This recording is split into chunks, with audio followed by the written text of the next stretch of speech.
got 25 minutes. We got to go.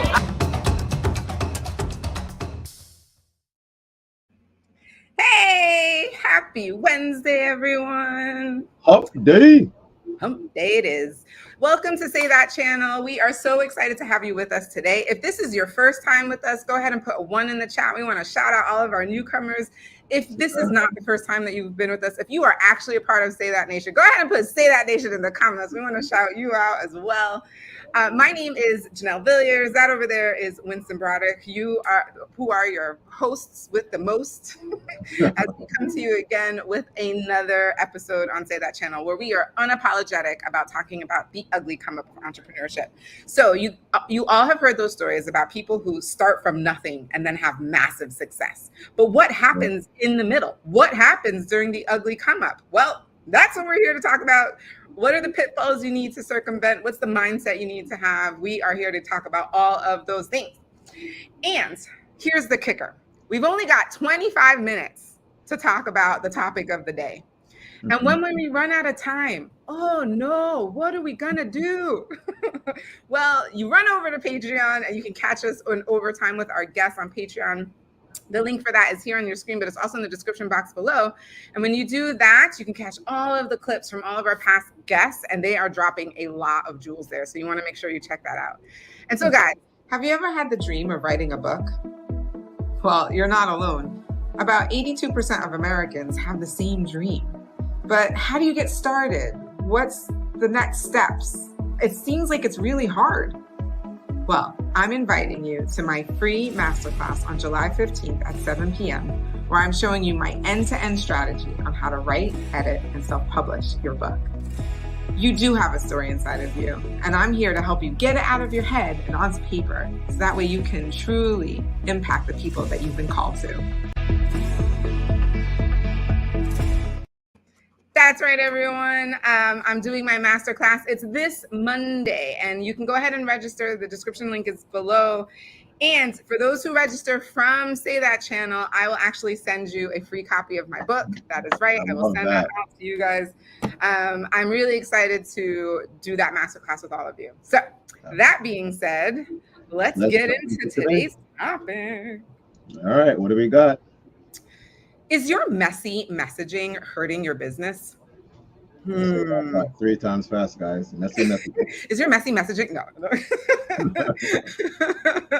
I think this is a really great question. And I think a lot of us have had some messy messages in our lifetime of our businesses. And so it is not just going to be me and Winston who are answering today's topic question. I'm really excited to bring our guest out to talk to you today. He is an amazing guy. He is a coach of other speakers. He himself is a public speaker. I have heard this man talk. He's amazing. Truly inspirational. I can't wait for you guys to hear his story. Everybody, please welcome Vincent Phipps. Our next guest.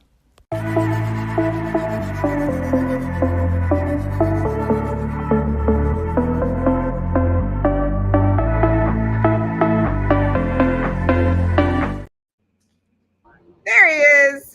What's going on, Vincent? Hello, Winston. Hello, Janelle. Let's get messy, baby.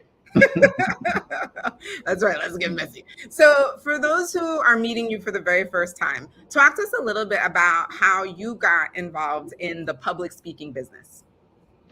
I had to die before I could live, Janelle.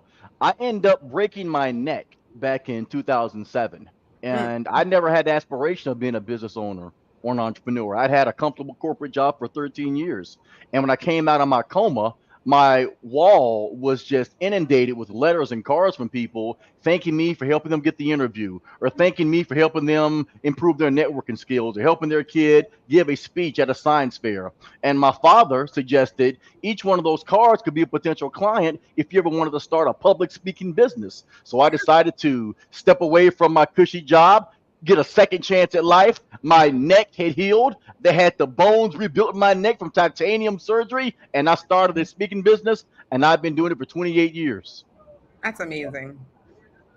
I can't even imagine having to go through all of that. Wow, that is amazing. And to be, a lot of people are I feel like their parents aren't necessarily the biggest supporters of them leaving a job and going into business. So to hear that your father was the one who planted that seed, if not even kind of supported you to be like, yeah, you should actually go do this. I love that. That's actually really cool. Yeah, Absolutely. gave you the idea. So 28 years in the business. Yes, ma'am. You're definitely the right person to answer today's question. What is your take? Is your messy messaging hurting your business? What do you got to tell us? Woo, Lord, those yes, no questions are tricky. Here's the short answer. Let's define messy.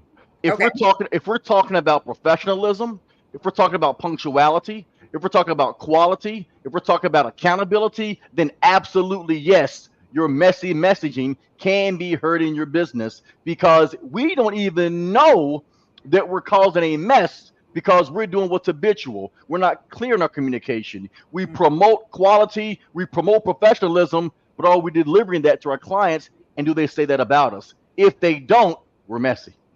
That's a good point. So I love this because I remember when Winston and I were in our network marketing business, there was one of our mentors described how important it is to actually do the presentation.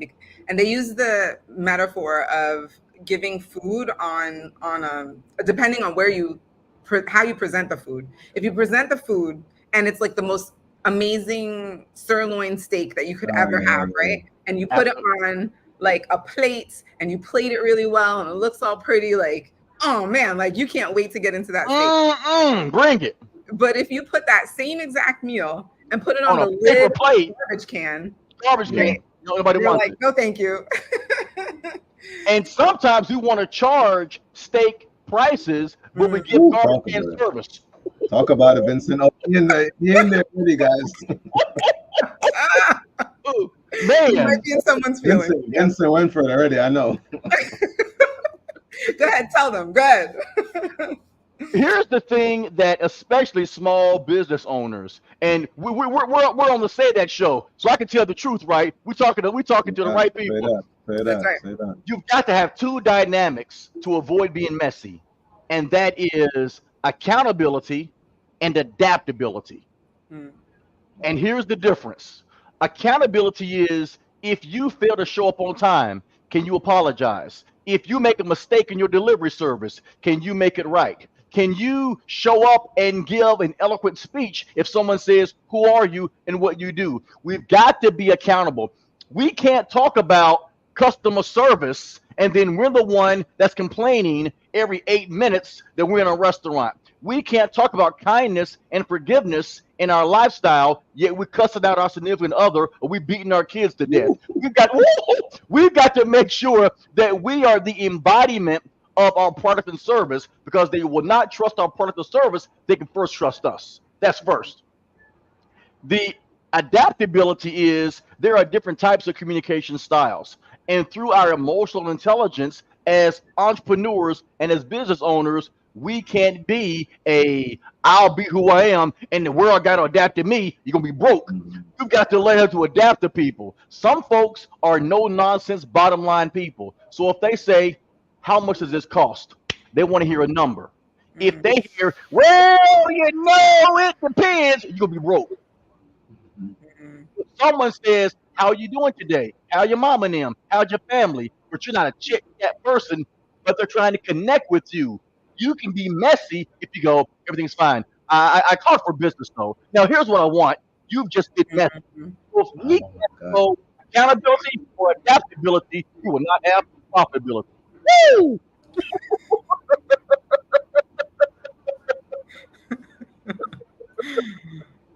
Where's the lie? Where is the lie? You know what this is making me? Well, no, and I do everything you're saying, Vincent. And what's interesting is this resonating for me. And Janelle brought it up a little bit earlier with what we learned in network marketing. At one point, communication is a huge part of sales, which many people, if you haven't understood that yet, you'll understand at some point. Communication is very key to sales. Absolutely, absolutely. And understanding that, knowing how to, and you hit on it just now, Vincent, when you talked about if someone brings up family or something like that, that might be an important factor for them. And for you to skirt past that, given, and I'll speak as somebody who's a recovering red. That's for anyone who knows the different color spectrums. That's the type of person I would hear something like that, and I would have done what you just said. I would have skirted right past that and moved right to the business aspect instead of letting that person know, hey, I'm hearing you. Right. Let's talk about this for a little bit. We can still get to the family part, but you could probably even find a reason to tie in the sale if you can connect with them about their family You use a and the bridge. purchase of this sale. Exactly, a bridge. There's a terminology right there. You So I got it, love what Winston. you're saying because I know that we're talking about communication, and obviously we're talking to entrepreneurs here, so sales plays a role in this. But if we could relate the communication to the sale, I know a lot of people, there's money they're letting walk out the door for their business Absolutely. right now because they're not communicating like you're saying. You got it, Winston. What were you going to say, Jay? No. Actually, what you just said is spot on. It's like I love the adaptability piece where it's you kind of have to recognize who you're talking to. How do you do that quickly though? Right? Like how do you Yeah, do it's a that good stuff. on the fly? Or are you talking about you're already talking to someone that you already know and they already know you? It's situational, Janelle. You want to look at how are they communicating at this moment. If they want detail, give them details. They want bluntness, give them bluntness. It's a constant adaptation. To Mm, recognize that you really need a combination of two things. Number one, you just need training. You need education. That can come from books. That can come from mentors. That can come from watching videos. I'm a huge proponent mm, of having tutorial videos. You don't always need to have a PhD to have people skills or to understand something. Observation can be a good key. Second thing you mm, have to have is you have to have a willingness to admit to reduce your ego and know that it's okay to not be the smartest one in the room. It's okay to not be the one taking up all the talk time. Can you listen? Can you observe? Can you ask questions? Can you acknowledge another person's point of view? When you're able to apply those components of EI or emotional intelligence, you're able to recognize the different types of communication because each one has what's called an ego, your emotion, your goal, and your obstacles. Between the different communication styles, each one has a variance of their ego. So if I know someone is more of a detailed person and they ask me, well, Vincent, give me an overview. I know they want more than one or two sentences. They want a systematic breakdown. If I know mm, someone is more of a direct, no nonsense style, and they mm. ask for an overview, I need to talk to them in bite sized pieces, in short sentences, and I need to have some pauses in there so they know I've shut up. So it's Yeah. adapting to that style. I hope this is helpful. No, no. Do you know why? So we've recently, especially I think on Mondays, we do another segment, and just so much of what you're talking about. And I consider all of this, and we one point I know we changed our title to relationship marketers because Mm, we recognize at the crux of what we were doing. From yes, point of sir. point, you are building some form of relationship, Mhm. and I think I like the term because I think it kind of cut through all of what we were doing to let you know that if you have a skill to build a relationship with a person fairly quickly, you can be incredibly successful in this world. I was listening to a guy earlier talking about, I think he calls it the 888 rule, and he Hmm. was explaining that if you could find and create 12 powerful relationships in your life, that no matter what's going on, you could call this person and say, hey, could I stay with you for a month? Do you Hmm. realize that you could live in these 12 homes and cycle it every year, go back to the first week Wow. of January and be like, hey, it's a year later. Can you mind if I come visit? And they're like, yeah. He goes, and you're talking about 12 relationships.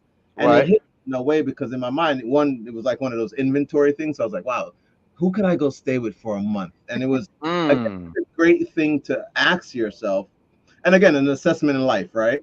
right. But it's making me think of what you're talking about here, because I know often, and especially when you're building certain businesses, you are Hmm. having to call people. And many people, including myself, I remember, did not feel like there were people who I could honestly call to say, hey, I would like Mm, to start a business with you. Or even, hey, I have an existing business. I remember even just my book. Hey, I'm putting out a book. Like I literally went to take a course to learn how to do, to ask friends to buy my book. Something absolutely, Winston. other places people are being taught that relationship skill, so they don't hesitate when it comes to asking their friends for $10,000 to go invest in something. You got You it. know, And make sure that you call them before you need something. Exactly. No, and that was one of the points the gentleman was making about those relationships. Again, it was just the idea that they're such strong relationships that you could lean on these people. And he goes, that's Absolutely. how you could assess your life. It was a really again, I don't want to deviate, but I No, love what you're absolutely. saying, 'cause it's making me think of that. Yes, sir. So, okay, so relationships are huge, and this is obviously a really good way to identify and to be able to adapt when necessary. I'm curious. Again, I'm thinking I'm an entrepreneur. I'm out here really early stages of my business, and like, how do I know that I'm reaching my people? So sometimes it really is like the wording, like. Talk a little bit about that. We've got a lot of entrepreneurs watching this. Like, how can they make it less messy, or how can they make it clear so that way they're talking to their ideal client? Well, first, you want to make sure that you have a good support system. And this is going to hurt some people's feelings, but sometimes the people that love us the most understand us the least. Ooh, yes. So that might mean your significant other may say, "What if your entrepreneurialism don't work? How are they gonna feed each other?" Sometimes your relatives who are scared, who can't do what you can do, they may say, "I don't know. You better get something that's reliable, so you can fall back on." They're not hating on you; they're scared, and understand the difference. Because sometimes we channel that energy as if it's negative, as if they don't believe in us. Don't take that bait. They're scared because they can't do it. The same way you can know you cannot land a plane. I just got my pilot's license, my student's license. I can land a plane. So I'm not scared if something goes wrong. But if you have no clue and it starts shaking, that's because you can't do nothing. It's okay. There are certain people who are capable. So you need to be around those people who are smarter than you, more successful than you, that will tell you the truth. Now, notice I said more successful, smarter, and tell you the truth. I didn't say they got to love you. They ain't got to like you. They need to be smarter than you, tell you the truth, and they need to be successful. These are the ones we want to be around. Our ego pacifies us to be around people that will give us comfort and tell us that we'll be fine if we ain't. They won't tell us if we have broccoli in our teeth. They won't tell us if we're losing money. Those people can be useful. You want to be around the person that says, "Hey man, come here. Hey man, there's a stain on your shirt. You need to change it." You want to be, "Hey man, you need a breath mint bad." I ain't say, "Here you go," and they give you the logo. That's what you need to be, because those are the ones that give a darn. If I'm walking around with spinach in my teeth and you don't say nothing, you ain't my boy. You ain't my lady. I need somebody that's gonna take care of me. So the mentors need to be around people who are better than you, more successful, and will tell you the truth. Find those mentors and stick to them. Say that. So guys, we've been talking a lot about your messaging, and maybe you want individual one-on-one help to make sure that yours is unique for your personal sales pitch or your marketing strategy or even a job interview. Well, you're in luck, because Vincent Phipps has 2 upcoming events. The first one is called True Public Speaker Certification, and it's happening September 27th in Chattanooga. The second is called the Pro Speaker Kit, and it's a 3-day master's class for learning how to get paid to speak. And that's happening November 8th through the 10th in Chattanooga. I'm going to be at that one. You can register using the links below in the description box. And for those of you that register today from our show, you're going to get a free gift. You're going to get Phipps tips. It's 100 strategies on how to improve your messaging for your sales pitch and your presentation skills. Now back to the show. All right. Can I give you all an example of how a mentor changed my life? Yes. One of my first mentors in the professional speaking business is a man named Bruce Wilkinson, who was a certified speaker professional.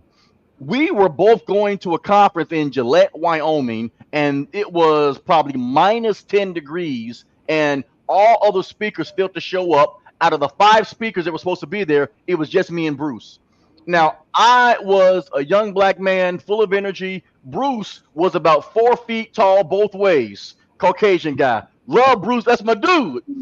When the CEO of the company said that all the speakers failed to show up, the CEO said, "We're going to cancel the conference. Only 2 speakers showed up. My apologies. I'll still pay your fee, but we're going to cancel the conference." I'm thinking, it's cold. I was doing my career. I want to be there, and I get paid. I'm thinking, cool. Let's cancel. Let's go home.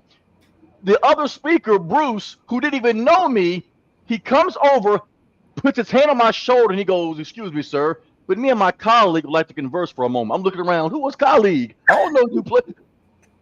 We go over to the side and he says, "What's your name again, sir?" And I said, "My name is Vincent." He goes, "My name is Bruce." He said, "Let's save this guy's day." He said, "We're already here. We're snowed in." He said, "Can you stretch your presentation about another 30 minutes?" I said, "Yeah, I can." He said, "Well, I can do the same." He said, "Let's give them an hour and a half lunch. We'll come back." He said, "You take your same presentation, turn it into a 1 hour workshop. I'll make mine a 1 hour workshop. Then we'll end with an hour of Q&A, and we can save this guy's day." We end up doing that, and the conference coordinator gave us our fee at the end. It was 3 times what he told us because he took the money from the other speakers and he gave it to us. And Bruce said, "Always put other people first, and you always come out on top." That was my first lesson of I need a mentor because I never would have done that on my own. Wow. That story gives you chills. I mean, that's amazing because that's like in the moment mentorship. You listen to him, right? You like, all right, coachable, teachable, let's do it. You know, I'm willing, I'm able. And then to see the fruit of that on the other side, like that is. But think about what that said about you though, because he obviously presented it. You could have just blown it off. Right. Like you were, you know what I mean? You could have been like, "Nah, I'm good." Winston, that was like a 50-50 moment. And I'm thinking, in living color about to come on. Hey, I'm cold. Hey, it was right there, Winston. Wow. Hey, fortunately, so that was one of those, yes, I have the intestinal fortitude to say, okay, teach me. But just having those moments where those life-defining moments where somebody who knows more than you, who's a little more skillful than you, we got to be humble enough to be mentored, to be coachable, and it worked. And I hope that your viewers also do the same. No, I agree, and I like the point you're bringing up, which is to recognize when opportunity is there. Because so often I think we're looking for, and don't get me wrong, I think retrospectively we could hear that story and think, my God, if obviously he made the right choice. But how many other people, it wouldn't have been a bus. Yeah. Who knows how many people would have showed up. You could have did this and the story could have went completely different. But it was the idea to me that you recognize, you know what? What's the worst that could happen? You know, I look back when I did the debate team. My coach gave me advice. My coach was right. I didn't listen. We lost. I remember in the championship game, my coach said, "Phipps, we're going to use you as the decoy." I'm like, "Decoy? Give me the ball, sucker." I got the ball. I got tackled. So there's so many times where I didn't listen, where it's okay sometimes to suppress ego and let somebody else pave the way that you can't even see. Absolutely, man. That's really. I don't know if y'all know. Who else in here? Drop it in the chat. Thinks like Vincent must be like a preacher, moonlighting as a preacher somewhere. It's that Chattanooga energy. The gospel, something. From the beginning of this.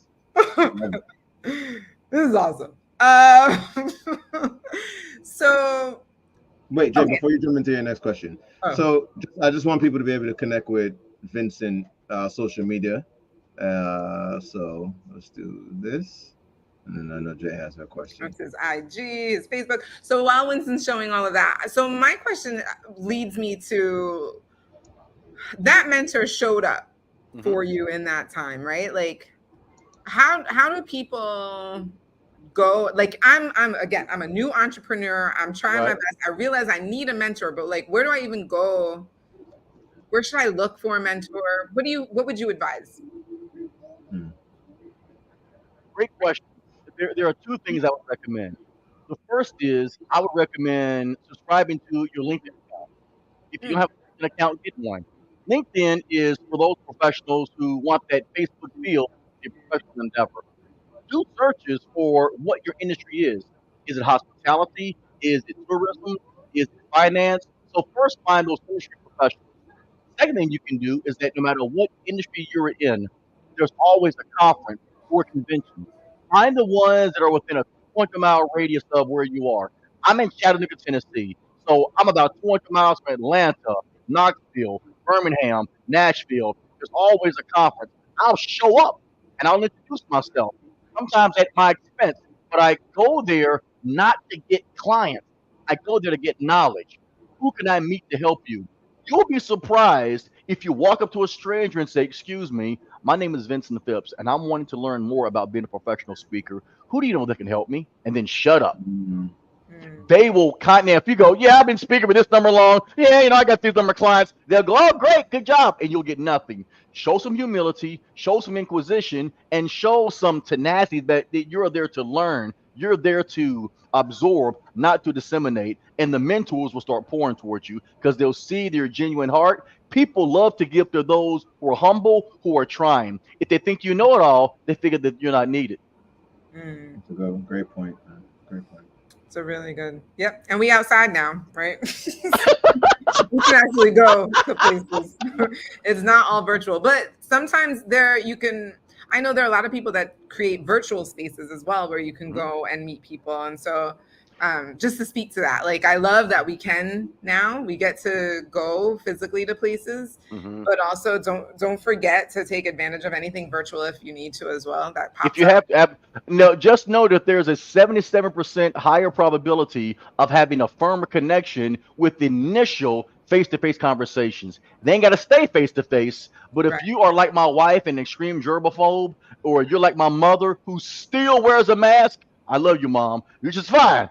If that's the way you are, that's okay. Just know that some people want to see you. They want to have that cup of coffee. They want to get that elbow pump, that fist pound. That's something that they may need initially just for a trust factor. If that's not the way you are, understand that some people might not connect with that. So you might say, hey, can we have a phone conversation? Hey, can we meet at a Starbucks? Hey, can we meet in the park? They may think it's something that is outside of the norm, but you'll be shocked how many people are wanting that interpersonal connection, even if you're an introvert now.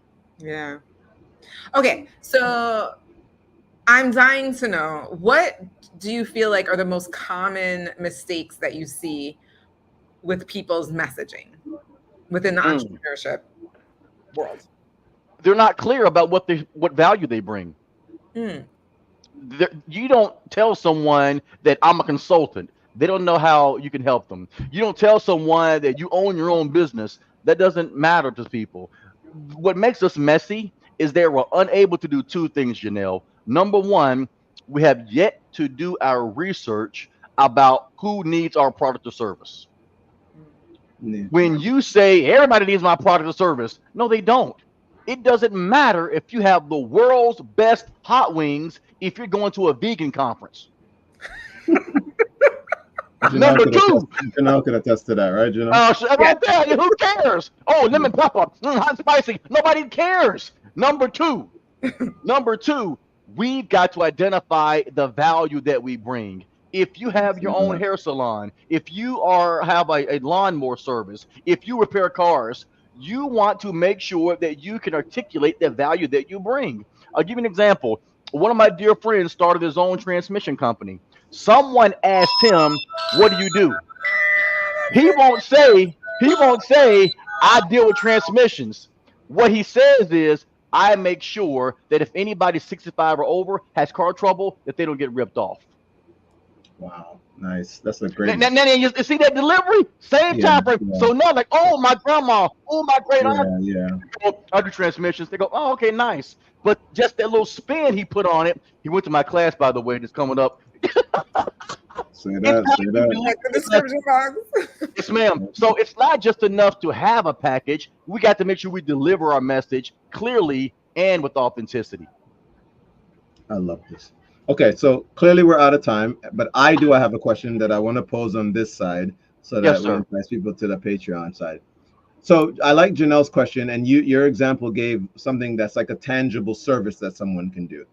I'm interested, as there's a lot of people moving into the gig space. I know you guys talk about like consulting work, speaking engagement, so things that are more, I'll call it a talent, a gift that you have. Service, yes, sir.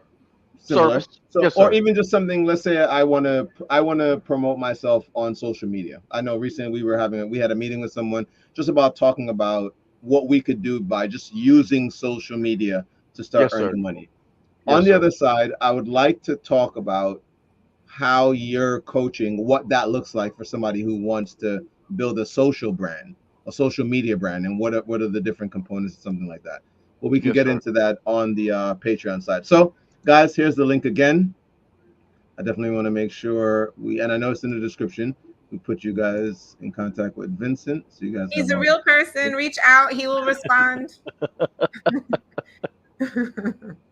Absolutely, and show him some love in the comments below. Yeah, if you found this valuable, please let us know in the Absolutely. comments. We'll make sure he gets them all. But for everyone else, we'll see you guys in overtime. As always, remember, you deserve the good life. Say Say that. that. We'll see you guys in overtime. Peace.